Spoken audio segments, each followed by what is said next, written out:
ओम नमः शिवाय। हर हर महादेव। जय शिव शंभू। हार्दिक स्वागत है आप सभी का फिर से एक बार हमारे चैनल एस्ट्रो ओम पर। दोस्तों, यह सारे उपाय पंडित प्रदीप मिश्रा जी की कथा से सुनकर सूचित किए जा रहे हैं, इसलिए वीडियो को अंत तक जरूर देखें और ध्यान से सुने। आप सबको पता है कि सावन का बहुत ही प्यारा सा महीना चल रहा है और आ गई है सावन की आखिरी अष्टमी, जो कि इस पूरे पर्व को, पूरे महीने को बहुत खास और बहुत विशेष बनाती है। इस बार की जो सावन की आखिरी अष्टमी है वो 24 अगस्त 2023 को है। बहुत सुंदर संयोग बन रहा है, करके देखिएगा उपाय को, आपके जीवन की सारी तकलीफें दूर होंगी। पूज्य गुरु जी की कथा से सुन के बहुत अच्छे से आपको बताऊंगा, ठीक है? लेकिन उससे पहले आपको बता दूं, इस पूरी वीडियो में हम लोग बहुत ही प्यारे से उपाय की बात करेंगे जो कि कल की अष्टमी तिथि पर आप सबको जरूर करनी चाहिए, ठीक है? ये बहुत ही प्यारा सा, बहुत ही सुंदर सा उपाय है। ये उपाय है कि अगर आप कभी भी किसी भी काम के लिए घर से बाहर जाते हो ना, और वो काम आपका बिल्कुल नहीं होता, आप बहुत दिनों से परेशान चल रहे हो, तो इस उपाय को करेंगे। अब चाहे आप पेपर देने के लिए जा रहे हो, बिजनेस के पर्पस से जा रहे हो, शादी देखने जा रहे हो, किसी काम से जा रहे हो, इस उपाय को करके जाया करिए। स्क्रीन पर आपको दिख रहा होगा काली मिर्च दिख रहा है, आपको लेनी है। 2 काली पीसना बिल्कुल नहीं है, बस मात्र 2 काली मिर्च लेना, ठीक है? ले लिया। साथ ही साथ आपको जाना होगा महादेव के शिवलिंग के पास में। सबसे प्यारी बात है इस उपाय की, किसको आप अपने घर पे भी कर सकते हैं। जब भी आप किसी काम से घर से बाहर निकले, आपके पास में 2 काली मिर्च है कि नहीं है, तो आप क्या करेंगे, 1 काली मिर्च महादेव के शिवलिंग के ठीक ऊपर समर्पित करेंगे कुंदकेश्वर महादेव के नाम से। कौन से महादेव? कुंदकेश्वर महादेव के नाम से समर्पित करेंगे।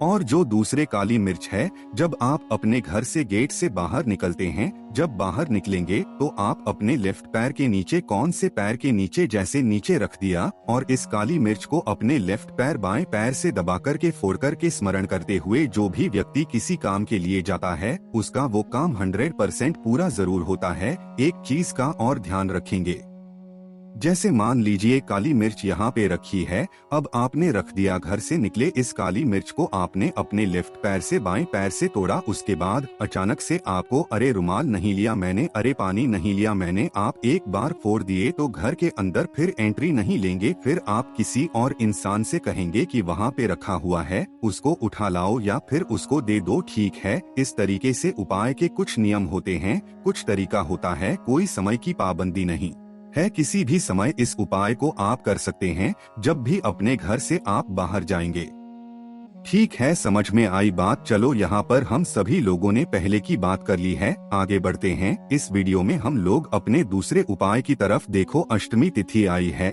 एक तो सावन की आखिरी अष्टमी है, इससे प्यारा दिन क्या ही हो सकता है इस उपाय को करने का। अगर आप बहुत ज्यादा कर्ज में डूबे जा रहे हो, बहुत परेशान हो गए हो कर्ज से ना, इस उपाय को करिएगा। देखो, यहाँ पर एक इंसान आपको दिख रहा है जो बिल्कुल कर्ज से बिल्कुल परेशान है। ऐसा होता है हर किसी के साथ। तो आपको क्या करना है, लेना होगा इस तरीके से सफेद तिल। इस उपाय के लिए हमें काला तिल नहीं लेना है, सफेद तिल। कितने दाने? यहाँ पर दाने की भी कोई बात नहीं है, मात्र 1 चुटकी आपको लेनी होगी सफेद तिल के दाने, ठीक है? ले लिया। अब इस सफेद तिल के दाने के साथ आपको लेना होगा बेल का गूदा। अब इस टाइम पे तो बेल का सीजन खत्म हो गया है, वरना मैं आपसे कहता कि बेल का फल खरीदो, उसको तोड़ो, सुखाओ और गूदा तैयार करो। तो इस तरीके के जो बेल के गूदे हैं मार्केट में इजीली आपको अवेलेबल मिल जाएंगे, कोई दिक्कत नहीं होगी। आपको लेने होंगे 9, ठीक है? 9 बेल के गूदे मुश्किल से मुश्किल 10 से 15 रुपए में मिल जाएंगे, ठीक है? 9 बैल की गूदे लेना, सूखे वाले ले लिया। उसके बाद क्या करना है,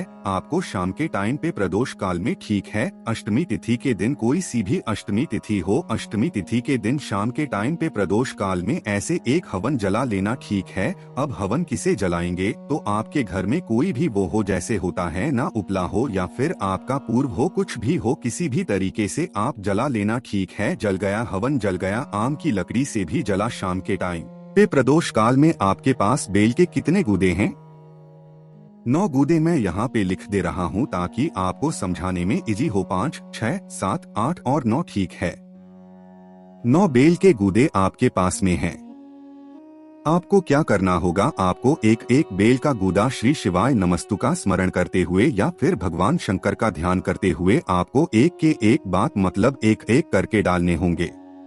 बस एक चीज का और ध्यान रखेंगे, जो बेल का गूदा आपने लिया है ना, उसको किसी देसी घी में, जो गाय घी होता है, उस घी में डूबा डूबा करके आपको इस हवन में डालना होगा। श्री शिवाय नमस्तु का स्मरण करते हुए कितने गुदे डालोगे? 8 गुदे। मेरी बात बहुत ध्यान से सुनना। अभी आपको काले जो आपने सफेद तिल लिया है ना, उसका इस्तेमाल अभी नहीं करना है। आपने जब तक 8 जो बेल के गुदे हैं उसको घी में डूबा करके श्री शिवाय नमस्तु का ध्यान करते हुए आपको हवन में डाल देना है ना। अब जो बारी आती है वो है 9वें गुदे की, ठीक है? और क्या आपके पास में है सफेद तिल है कि नहीं है?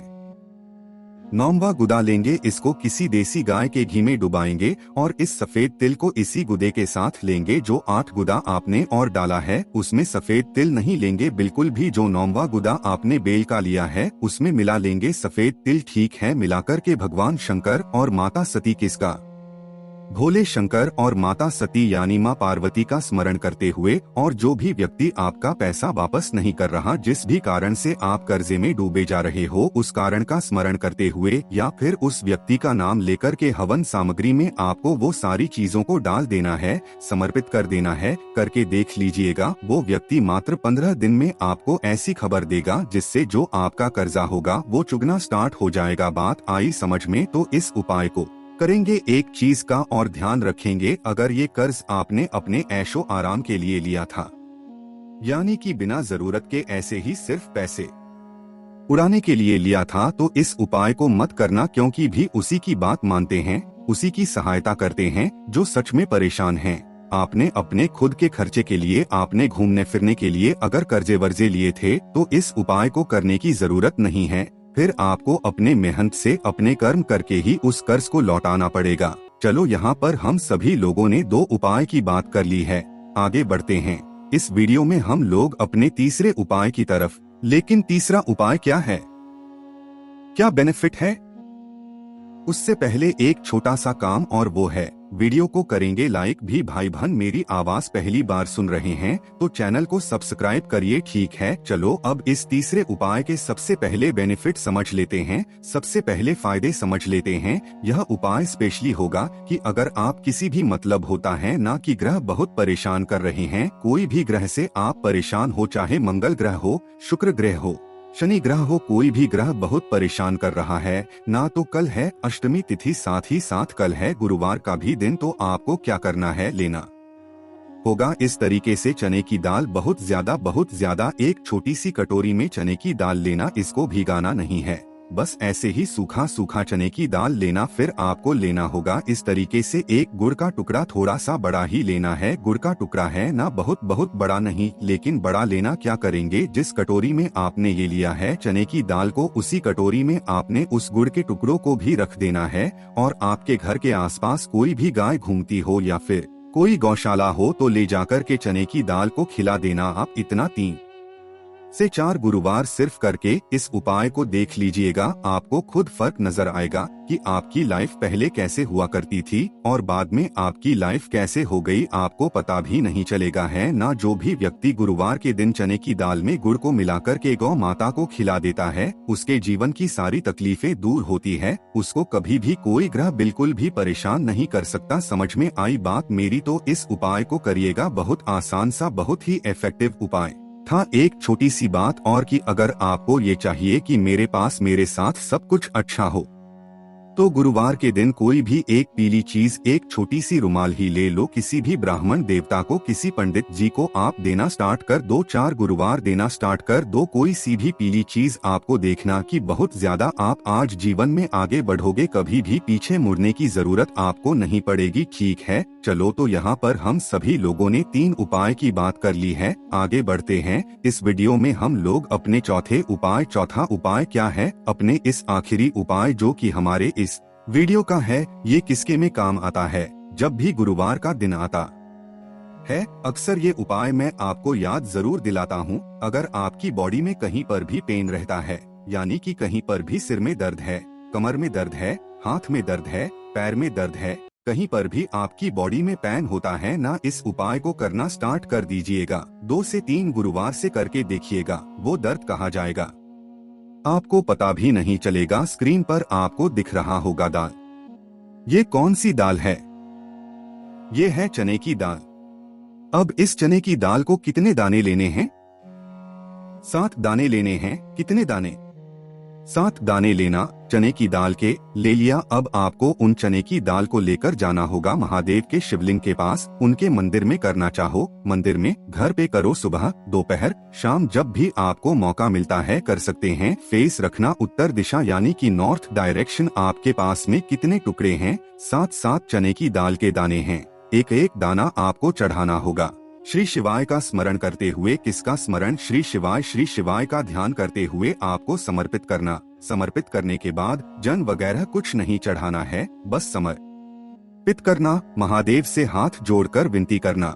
हमारी बॉडी में यहाँ पे पेन होता है, हम लोग बहुत परेशान हैं, बहुत मेडिसिन खा लिया, बहुत दवा खा लिया, आप हमें सही कर दें और इस चने की दाल को आप औषधि बना दें, आप अमृत बना दें। अपने अकॉर्डिंग पूजा पाठ कर लेना, परमिशन ले लेना और उसके बाद क्या करेंगे, इन चने की दाल को वहाँ से उठाएंगे और आपको लेके फिर चले जाना है अपने घर पे और इस 7 चने की दाल को एक एक करके श्री शिवाय नमस्तु का स्मरण करते हुए जो भी व्यक्ति बीमार है या फिर उसको कहीं पर भी पेन होता है, खा लेता है, तो जो बीमारियां होती है, जो भी दुख तकलीफें होती है, वो धीरे धीरे करके खत्म होना स्टार्ट हो जाती है। ठीक है, बातें समझ में? तो उपाय को करेंगे। कल है 24 अगस्त, सावन की आखिरी अष्टमी। इससे प्यारा दिन इस उपाय को करने का नहीं हो सकता, तो सभी लोग उपाय को जरूर करेंगे। कोशिश की अच्छा समझाने की। वीडियो पसंद आई हो तो लाइक करिएगा। कुछ पूछना हो, नहीं समझ में आए, नीचे कमेंट सेक्शन में पूछे। और जितने भी भाई बहन मेरी आवाज पहली बार सुन रहे हैं तो चैनल को सब्सक्राइब करिएगा। ओम नमः शिवाय। हर हर महादेव। जय शिव शंभू।